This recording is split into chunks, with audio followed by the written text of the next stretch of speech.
Blood. In this module, you will learn about blood and its different components. It is playtime for Joseph. He's going out to play with his friends. Looks like he's getting late. So, he's riding his bicycle faster now. Oops! He has fallen from his bicycle and hurt himself. You can see that he is injured. There is blood coming out from the cut on his knee. We have all been in such a situation where we have been injured because of our carelessness. This injury includes cuts or wounds from which the blood comes out. But do you know what this blood actually is? Come, let's find out.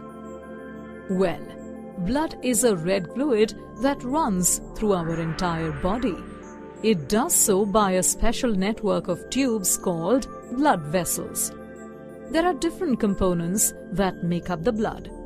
These are plasma, red blood cells, white blood cells, and platelets. Let us learn about these components one by one. Let us first learn about plasma. The fluid part of the blood is called the plasma. The plasma is pale yellow in appearance.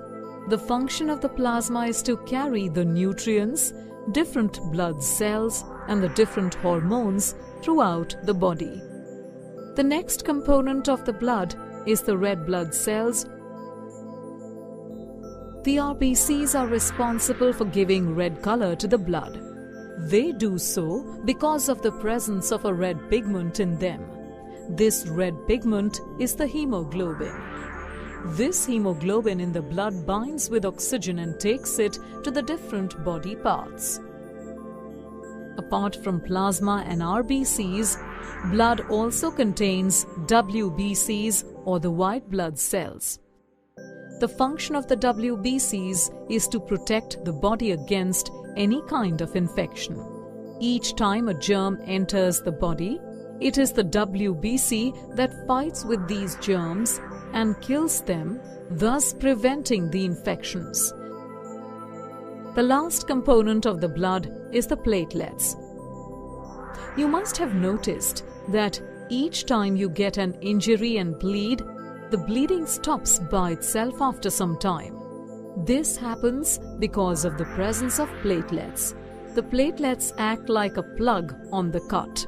Together, they form a clot at the cut and stop the bleeding. Let's recap. Blood is a red fluid that runs through our entire body.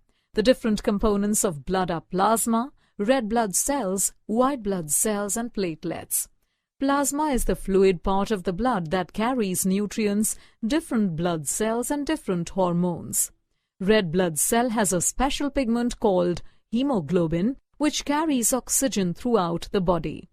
White blood cells help the body fight the infections. Platelets are responsible for clots and hence healing wounds.